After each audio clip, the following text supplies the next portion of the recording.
ये कहानी एक खूबसूरत से आशियाने की है जहाँ कई सारे पशु पक्षी अपना जीवन यापन कर रहे थे। उसी आशियाने में राजू तोता जो अकेले ही नीम के पेड़ पर रहता था, वो राजू तोता बहुत ही लालची किस्म का था। आशियाने के सारे पक्षी उसे लालचखोर पक्षी के नाम से कहकर बुलाते थे। वो हमेशा इसी लालच में लगा रहता था कि उसके पास बहुत सा पैसा और धन आ जाए, कि वो इस संसार का सबसे धनी पक्षी बन जाए। एक दिन राजू तोता अपने घोंसले में बैठा हुआ था, तभी उसके पास अदिति नाम की चिड़िया आती है। अरे तोते भाई, क्या कर रहे हो? कुछ नहीं चिड़िया बहन, बस अपने घोंसले में बैठकर आराम कर रहा हूँ। अरे तोते भाई, आपको पता है हमारे आशियाने के बाहर जो पहाड़ी इलाका है, उस पहाड़ी इलाके के पीछे एक जगह में कई सारा मटर उगा है और अब तो गर्मी का मौसम भी आने वाला है। इसीलिए आशियाने के सभी पक्षी कल सुबह उस इलाके से मटर तोड़ कर लाने वाले हैं, ताकि गर्मी के मौसम में हमें दाने की कोई कमी ना हो। आपको तो पता है गर्मी के मौसम में सारी फसलें सूख जाती हैं और हम पक्षियों को दाने की कितनी दिक्कत होती है। हाँ चिड़िया बहन, गर्मी में फसल सूखने की वजह से हम पंछियों का बुरा हाल हो जाता है। इसीलिए तोते भाई, आशियाने के सभी पक्षी अभी से उस मटर को लाकर अपने अपने घोंसले में रखने वाले हैं, ताकि गर्मियों के मौसम में हमें दाने की कोई दिक्कत ना आए। इसीलिए मैं कहती हूँ, आप भी आशियाने के सभी पक्षियों के साथ उस पहाड़ी इलाके में चलें। अगर वहाँ का सारा मटर खत्म हो गया तो आप गर्मियों के मौसम में क्या खाओगे? हाँ चिड़िया बहन, आपकी बात बिल्कुल सही है। कल सवेरे मैं भी आशियाने के पक्षियों के साथ उस पहाड़ी इलाके में जाऊंगा। अच्छे तोते भाई, अब मैं चलती हूँ, कल सवेरे मिलते हैं। ये कहकर अदिति चिड़िया वहाँ से चली जाती है। अरे मेरे घोंसले में तो अन्न का एक दाना भी नहीं है और गर्मी भी कुछ दिनों में शुरू हो जाएगी। अगर कल आशियाने के सारे पक्षी वहाँ मटर लाने चले गए तो मुझे जरा सा ही मटर मिलेगा, तो मैं फिर गर्मी के मौसम में क्या खाऊंगा? आशियाने के सभी पक्षी वहाँ पहुँचे, मुझे वहाँ से सारे मटर अपने घोंसले में लाने होंगे, ताकि मैं गर्मी के मौसम में आराम से मटर खाता रहूं और मुझे दाने की कोई भी दिक्कत ना हो।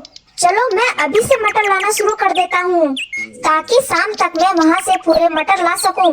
राजू तोता पहले से ही बहुत लालची किस्म का पक्षी था। अब दाने को देखकर उसे लालच आ गया था, इसीलिए वो 2 थैले लेता है और उड़ते हुए उस पहाड़ी इलाके के पीछे चला जाता है। वहाँ कई सारे मटर की फसल थी, जिसे देखकर राजू तोते के होश उड़ जाते हैं। हा, अरे यहाँ तो बहुत सारे मटर हैं। इतने सारे मटर से तो मैं पूरे गर्मी का मौसम निकाल दूंगा। चलो इससे पहले यहाँ कोई अन्य पक्षी आए और मटर तोड़े, मुझे सारे मटर तोड़कर आज रात तक अपने घोंसले में ले जाना होगा। राजू तोता मटर की फसल से मटर तोड़ने लगता है। वो 2 थैले भरकर मटर तोड़ लेता है। चलो अब मैं मटर से भरी थैली को मैं अपने घोंसले में रख कर आता हूँ और फिर मैं यहाँ से 2 थैले मटर भर कर ले जाऊंगा। राजू तोता वो थैले अपनी पीठ पर रखकर उड़ता हुआ अपने घोंसले की ओर आने लगता है। तभी उसे रास्ते में काला कौवा मिलता है। अरे तोते भाई, ये पीठ पर कौन सा खजाना लेकर जा रहे हो? जरा हमें भी बताओ, कहाँ से लेकर आ रहे हो ये खजाना? अरे ये कौवा कहाँ से मिल गया? अगर उसे पता चल गया कि मैं उस इलाके से मटर लेकर आ रहा हूँ, तो ये सारे आशियाने में ढिंढोरा पीट देगा और फिर सारे पक्षी मटर लेने के लिए जाने लगेंगे और फिर वहाँ का सारा मटर खत्म हो जाएगा। फिर मुझे क्या मिलेगा? नहीं, मैं इस कौवे से झूठ कह देता हूँ। अरे तोते भाई, क्या विचार कर रहे हो? अरे कौवे भाई, वो क्या है ना, मेरा घोंसला पूरी तरह से टूट गया है, तो मैं जंगल से लकड़ियाँ लाने गया था। इस थैले में मजबूत लकड़ियाँ हैं, ताकि मैं इनसे अपना घोंसला मजबूत बना सकूं। अच्छा कौवे भाई, अब मैं चलता हूँ।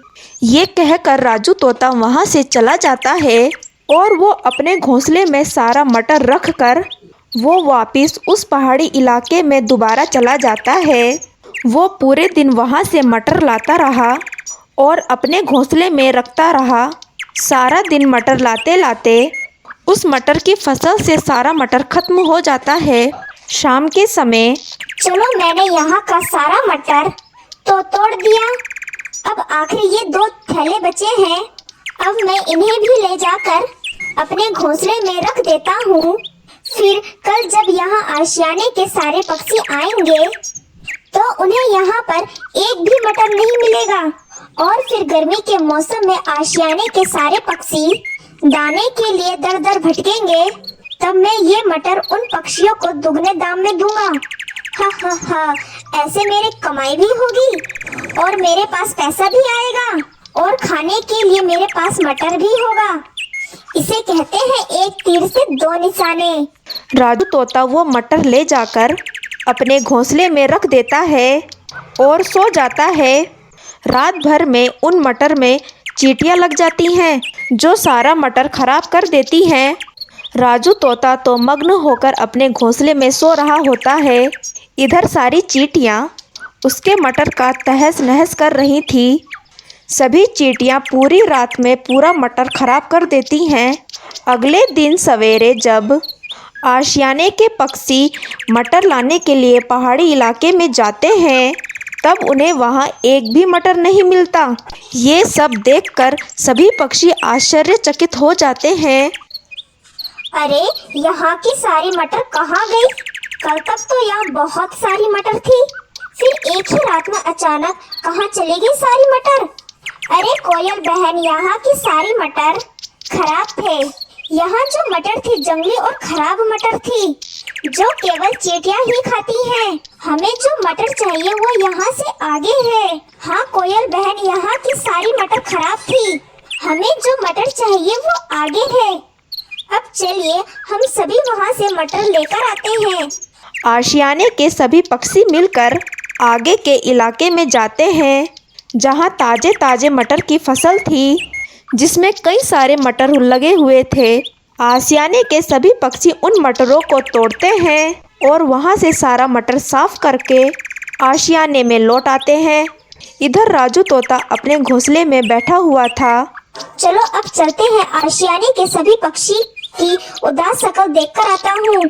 सभी उदास होकर उस पहाड़ी से लौटकर आए ही होंगे क्योंकि वहाँ का सारा मटर तो मैंने कल ही साफ कर दिया।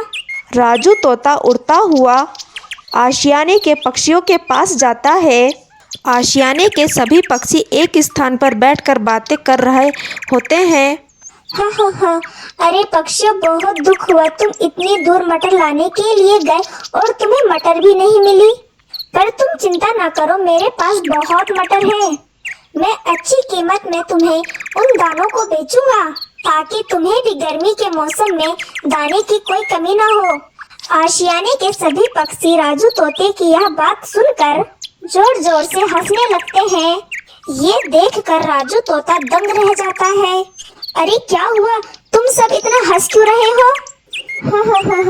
अरे तोते भाई, हम सब ने उस पहाड़ी इलाके से अपने अपने घरों में मटर लाकर रख दी है। अब हमें गर्मी के मौसम में दाने की कोई कमी नहीं होगी।